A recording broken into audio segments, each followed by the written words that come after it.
하나님께서 오늘 우리에게 주시는 말씀은 고린도후서 2장 12절에서 17절까지 말씀입니다. 고린도후서 2장 12절에서 17절까지 말씀, 신약성경 288페이지에 있습니다. 고린도후서 2장 12절에서 17절까지 말씀, 신약성경 288쪽에 있습니다. 우리 하나님의 말씀을 함께 교독하시겠습니다. 내가 그리스도의 복음을 위하여 드로아의 이름에 주 안에서 문이 내게 열렸으되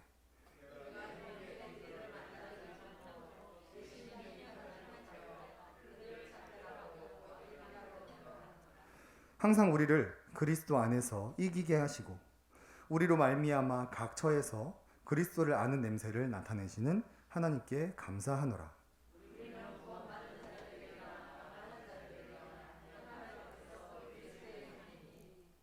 이 사람에게는 사망으로부터 사망에 이르는 냄새요, 저 사람에게는 생명으로부터 생명에 이르는 냄새라. 누가 이 일을 감당하리요?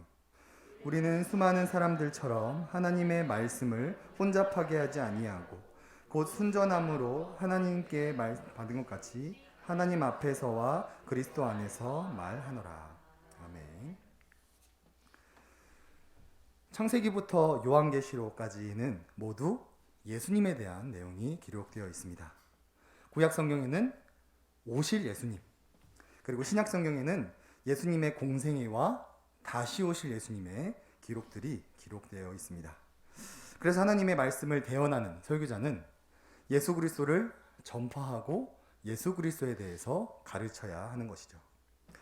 그런데 오늘날 놀랍게도 예수 그리스도 자체를 믿지 않는 목사들이 참 많아졌습니다. 제가 연초에 강도사 교육을 받으러 학교에 갔었을 때 강의하러 온 한 목사님께서 이런 이야기를 해주셨습니다. 어느 목사님께서 70세까지 목회를 하시다가 은퇴를 하시고 그리고 세월이 지나 임종을 앞두게 되어 병문안을 가셨는데, 그때 김 목사, 나는 예수님을 믿지 않았어 라고 말씀을 하셨다고 합니다.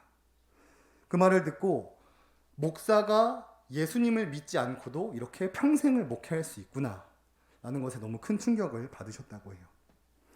그리고 우리 한국에서 가장 큰 신학교, 장로신학대학교, 이 장신대에서 예수님을 믿지 않는 교수들이 지금 수업을 진행하고 있어서 많은 학생들이 어려움에 처해 있다고 합니다. 성경에는 온통 예수님에 대한 이야기뿐인데 목사도 신학 교수도 예수님을 믿지 않는 그런 시대가 되어버린 것이죠. 자, 그렇다면 예수님을 믿지 않는 목사들은 강대상에서 무슨 설교를 할까요? 한 신학 교수님께서 이 모습을 이렇게 정리해 주었습니다. 한국교회는 본질보다는 어떻게 살아서 어떻게 성공해서 더 많은 헌금을 교회에 드릴 수 있을까라는 메시지를 전하고 있다. 우리가 이번 중직자 수련회에서 교회의 본질이 무엇인가라는 질문에 영혼구원이라고 대답을 해주셨습니다.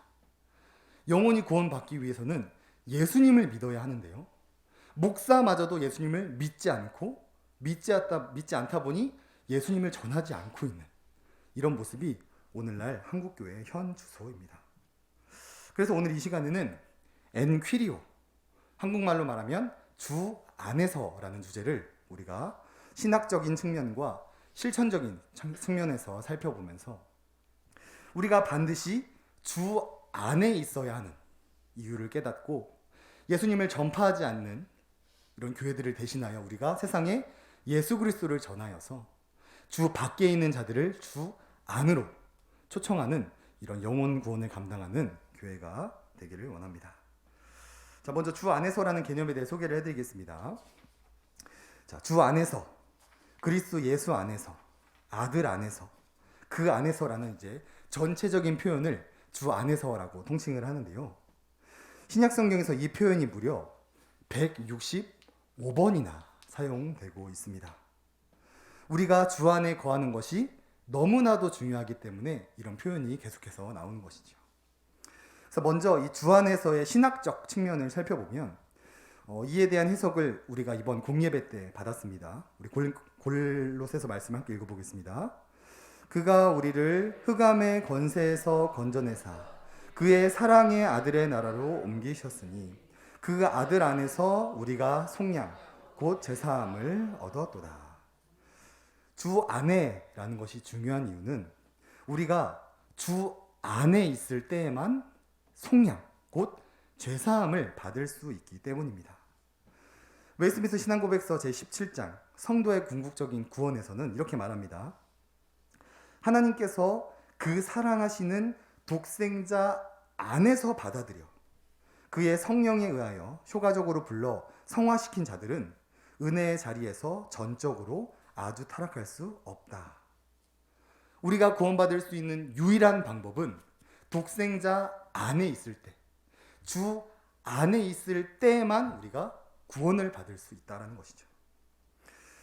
자, 그리고 우리가 주 안에 거한다는 것은 예수님을 믿는다는 것입니다. 예수님이 하나님의 아들이심을, 예수님이 구주이심을, 예수님이 주님이심을 믿을 때 우리와 예수님이 연합되어서 우리가 주 안에 거하게 되는 것이죠. 하나님은 우리가 구원받을 수 있는 유일한 방법이 주 안에 거하는 것이었기 때문에 사도 바울을 통해 무려 165번이나 강조해서 이 주 안에라는 말씀을 우리에게 주셨습니다. 그래서 저는 우리 예수만교회 이름이 참 좋은 것 같다라는 생각이 듭니다. 오직 예수님만 바라보는 교회. 이 이름, 교회 이름 자체만으로도 성경의 본질이 모두 담겨져 있는 거예요. 앞서 말씀드렸듯이 목사건 신학 교수건 예수님을 믿지 않고 예수님을 전하지 않는 시대. 기껏 해봤자 예수님 믿으면 복 받는다라는 것을 전하는 이런 폐역한 시대에 오직 예수님만 바라보는 우리 예수만교회는 주 안에 있을 때만이 구원을 받을 수 있음을 우리가 먼저 올바르게 깨닫기를 원하고요. 우리가 이 세상에 예수 그리스도를 전하여서 정말 주 밖에 있던 자들이 주 안으로 들어와 속량 곧 죄사함을 받는 그런 영혼 구원을 감당하는 그런 교회가 되기를 원합니다. 자, 두 번째로 주 안에서의 실천적인 측면에 대해서 살펴보기 원하는데요. 우리 디모데후서 3장 말씀을 함께 읽어보겠습니다. 무릇 그리스도 예수 안에서 경건하게 살고자 하는 자는 박해를 받으리라. 성경은 예수님을 믿는 자에게 만사 형통을 주지 않으시고 오히려 박해를 준다고 말씀하십니다. 그러나 이 박해 역시 우리가 주 안에 있으면 넉넉히 승리하게 됩니다. 이 모습이 우리가 방금 읽었던 본문에 나타나는데요. 고린도 교회의 배경을 제가 잠시 설명해 드리겠습니다. 자, 고린도 교회는 사도 바울이 2차 전도 여행 때 설립한 교회이고요. 사도 바울이 3차 전도 여행 때 고린도 교회에 문제가 생겼다라는 소문을 듣고 편지를 보내게 되는데 이 편지가 고린도 전서입니다. 자, 그런데 사도 바울이 너무 강하게 책망을 한 나머지 고린도 교회 성도들이 뿔이 나게 됩니다. 이 책망의 편지를 받은 성도들이 이 편지를 사랑의 조언으로 받지 않고 오히려 사도 바울의 사도권을 의심하게 되는 문제가 발생하게 돼요. 저 사람은 예수님과 동행하지도 않았고 예수님을 실제로 만나지도 않았는데 저 사도 맞냐? 이런 시비가 걸리게 된 거죠. 그래서 사도 바울이 자신의 사도권을 보호하기 위해 그리고 한 번 더 권면하기 위해 보낸 편지가 고린도 후서입니다. 지금 상태를 보면 사도 바울은 유대인들에게도 박해를 받고 있고 로마로부터 박해를 받고 있고 자신이 세운 교회가 무너져가고 있고 자신이 세운 성도회부터 공격을 받아서 해명을 해야 되는 아주 어려운 상황에 처해 있는 것을 우리가 먼저 알아야 하고요. 오늘 본문에서는 또 이런 일이 발생합니다. 내가 그리스도의 복음을 위하여 드로아의 이름에 주 안에서 문이 내게 열렸으되 내가 내 형제 디도를 만나지 못하므로 내 심령이 편하지 못하여 그들을 작별하고 마게도냐로 가노라. 지금 드로아에서 복음을 전할 수 있는 문이 활짝 열렸는데 디도를 만나지 못해서 마음이 편치 않아 마게도냐로 갔다고 말합니다. 이 선교의 사명을 감당해야 될 이 사도 바울이 이 일마저도 지금 감당하지 못하고 있는 것이죠. 다시 정리를 해보면 사도 바울은 유대인들로부터 공격을 받고 있고 로마로부터 박해를 받고 있고 자신이 세운 교회는 무너져가고 있고 성도들에게 공격을 받아 해명을 해야 되고 자기가 해야 될 사명 또한 지금 잘 감당하지 못하는 아주 어려운 상황에 놓여 있습니다. 그런데 사도 바울은 이러한 상황에서 하나님께 감사를 올려드리고 있어요. 우리 14절 말씀을 함께 읽어볼까요? 시작. 항상 우리를 그리스도 안에서 이기게 하시고 우리로 말미암아 각 처에서 그리스도를 아는 냄새를 나타내시는 하나님께 감사하노라. 아멘. 자, 사도 바울을 보면 현재 상황에서 감사할 거리가 없을 것 같은데 사도 바울은 이렇게 감사합니다. 항상 우리를 그리스도 안에서 이기게 하셔서 감사합니다. 지금 감사할 수 있는 상황과 조건을 말하는 것이 아니라 내가 그리스도 안에 있음을, 우리를 승리케 하시는 그리스도에게 내가 속해 있기 때문에 감사하다고 지금 말을 하는 거예요. 여기서 이기다라는 단어가 이제 뿌리암페오라고 해서 이제 개선 행진을 이끌다라는 의미인데요. 우리 사진을 한번 보시면 이 당시 로마는 전쟁에서 승리를 하게 되면 이제 승리의 행진을 하면서 전리품과 포로들을 이끌고 성에 입성을 하게 되었습니다. 여기서 이기다라는 단어는 이 개선 행진을 말하는 단어인데요. 사도 바울은 자기 자신을 이 포로로 지금 비유를 하고 있습니다. 자신이 세운 교회가 무너지고 있고 성도로부터 비난을 받고 있고 자기의 사역마저 제대로 하지 못하는 이 자신의 무능력함, 자신의 연약함을 지금 이 끌려가는 포로로 비유하고 있는 거예요. 그러나 사도 바울은 이 자신의 연약함, 자신의 실패를 모두 주 앞에 내려놓고 내가 지금 주 안에 있음을, 내가 지금 이렇게 패배자의 모습을 하고 있지만 주님께서 이미 십자가 위에서 이루신 그 승리를 바라보면서 이 박해와 이 어려운 난관들을 승리하며 지나가고 있다는 것입니다. 우리가 박해 속에서 어떻게 승리할 수 있습니까? 주 안에서, 십자가에서 이미 이루신 예수님의 그 승리를 바라볼 때만이 우리가 이 박해를 이길 수 있다는 것을 사도 바울은 몸소 보여주고 있는 것입니다. 또한 사도 바울은 이렇게 감사합니다. 우리로 말미암아 각 처에서 그리스도를 아는 냄새를 나타내시는 하나님께 감사하노라. 사도 바울은 지금 이렇게 연약한 나를 통하여 그리스도를 아는 냄새, 그리스도를 아는 지식, 이렇게 부족한 나를 통해 지금 복음이 선포되고 있음에 감사하고 있는 거예요. 자신의 영광, 자기의 자랑, 이런 것들에는 전혀 관심이 없습니다. 그래서 고린도후서에는 이렇게 말씀하십니다. 내가 부득불 자랑할진대 내가 약한 것을 자랑하리라. 사도 바울은 유대인으로부터 박해를 당하고 로마로부터 박해를 당하고 심지어 성도들로부터 박해를 당하고 있는데요. 이 상황을 원망과 불평을 하는 것이 아니라 나는 약하지만 예수님은 강하다. 내가 지금 그 강하신 주 안에 있다. 그리스도에게 속해 있다. 이 부족한 나를 그 강하신 예수님께서 들어 사용하신다라는 사실만으로 지금 기뻐하고 감사하면서 박해를 꿋꿋이 이겨나가고 있다는 것입니다. 하나님께서 왜 주 안에라는 표현을 165번이나 우리에게 말씀해 주셨을까요? 우리가 주 안에 있을 때에만 죄사함을 받을 수 있기 때문에, 우리가 주 안에 있을 때에만 박해로부터 승리할 수 있기 때문에 무려 165번이라는 숫자를 우리에게 강조를 해 주신 것이죠. 사진 한 번 더 보시면, 그러나 오늘 한국교회의 모습은 이 주 안에라는 진리에는 전혀 관심이 없어 보입니다. 어떻게 하면 저기 마차 위에 탄 사람처럼 될 수 있을까? 어떻게 하면 권세를 얻고 어떻게 하면 부자가 될 수 있는가를 전하고 있는 게 몇몇 교회의 문제가 아니라 한국교회 전체의 문제라는 것이죠. 그래서 사도 바울은 이렇게 권면을 하고 있습니다. 우리 17절을 함께 읽어볼까요? 우리는 수많은 사람들처럼 하나님의 말씀을 혼잡하게 하지 아니하고 곧 순전함으로 하나님께 받은 것 같이 하나님 앞에서와 그리스도 안에서 말하노라. 여기서 혼잡하다라는 것은 이제 판매하다, 교환하다라는 의미인데요. 이 당시에 포도주에 물을 타서 판매하고 저울에 추를 속여서 판매하는 이런 거짓 상인들이 있었는데 그들을 가리키는 단어가 이제 카펠리오라는 단어입니다. 지금 사도 바울이 말하고 있는 것은 제발 물건을 속여 파는 상인들처럼 하나님의 말씀을 속여서 전하지 말라라는 거예요. 제발 우리처럼 순전한 마음으로 하나님께 받은 말씀을 제발 받은 그대로 전하라라고 권면을 하고 있는 것입니다.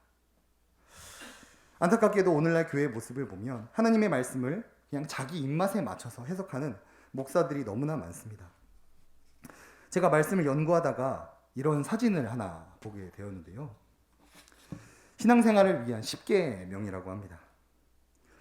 예배를 잘 드리면 영원히 복을 받고, 11조 잘 드리면 물질의 복 받고, 이웃사랑 잘하면 주님 사랑 받고, 성경을 잘 읽으면 지혜의 복 받고, 기도 잘 드리면 능력의 복 받고, 전도 잘하면 멸류관의 복 받고, 부모 잘 섬기면 장수의 복 받고, 형제와 잘 지내면 어려울 때 복 받고, 교회 봉사 잘하면 건강에 복 받고, 주의 종 잘 섬기면 자녀가 복 받는다.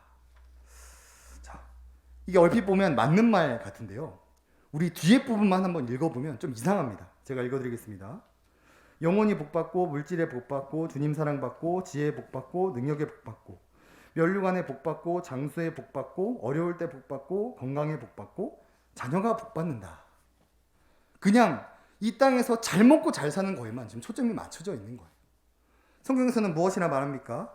고린도후서 1장에 그린 그리스도의 고난이 우리에게 넘친 것 같이 우리가 받는 위로도 그리스도로 말미암아 넘치는도다. 성경은 우리가 예수님을 믿으면 만사형통하는 것이 아니라 박해가 따른다고 말합니다. 하지만 이 박해를 우리가 주 안에서 이미 십자가에서 이루신 그 승리를 바라보면서 끝까지 견디고 인내하면 이 박해 끝에 영화, 영생, 구원이라는 넘치는 위로를 주신다는 게 성경에서 말하는 진리입니다. 주의 종 잘 섬기면 복 받는다. 자녀가 잘 되기 위하여서 담임 목사에게 상품권을 보내야 되는 이런 말도 안 되는 진리를 이쁘게 그림까지 그려서 교회에서 고백하고 있다는 것이죠. 정말 이런 시대라면 우리 예수만교회가 앞으로 무엇을 해야 되는지 아주 명확하게 알 수가 있습니다. 주 밖에 있는 자들에게 예수 그리스도를 전하여서 주 안으로 들어오게 하는 것을 우리 예수만교회가 해야 된다는 거예요. 주 안에 있는 자들에게는 앞으로 닥쳐올 박해를 어떻게 승리하며 나아갈 수 있는지를 가르치고 지도하는 게 바로 우리가 해야 될 역할이라는 것입니다. 말씀을 정리하겠습니다. 오늘은 주 안에서라는 주제를 통하여서 신학적인 측면과 실전적인 측면에 대해 살펴보았습니다. 먼저 주 안에서의 신학적 측면은 우리는 오직 주 안에서만 속량 곧 죄사함을 얻을 수 있습니다. 그렇기 때문에 우리는 때를 얻든지 못 얻든지 예수 그리스도를 이 세상에 전파하여서 주 밖에 있는 자들이 주 안으로 들어와 죄사함을 받는 일을 감당해야 합니다. 또한 주 안에서의 실천적인 측면은 우리는 오직 주 안에서만 승리를 할 수 있습니다. 믿는 자들에게는 박해가 따릅니다. 우리가 잘못한 것이 없는데 사탄이 세상이 예수님을 미워하였기 때문에 우리도 그 미움과 박해를 그대로 받게 된다는 거예요. 이때 우리가 박해로부터 승리할 수 있는 방법은 오직 주 안에서 십자가에서 예수님이 이미 승리를 얻으신 그 십자가의 사역을 바라볼 때만이 우리는 박해로부터 승리하게 된다는 것입니다. 하나님은 이처럼 주 안에 거하는 것이 너무나도 중요하기 때문에 사도 바울을 통해 주 안에서라는 말을 무려 165번이나 반복해서 강조해 주셨습니다. 우리가 이것을 반드시 기억하면서 주 밖에 있는 자들을 주 안으로 들어오게는 이 사역에 힘쓰기를 원하고요. 믿는 자들에게 박해가 왔을 때 이 박해를 어떻게 넉넉히 승리할 수 있느냐, 이러한 진리들, 이런 말도 안 되는 이런 세상의 복들을 전하고 가르치는 교회가 아니라 교회의 본질, 영혼을 구원을 하는 그런 교회로 자라나가는 우리 예수만 교회가 되기를 주님의 이름으로 소원합니다.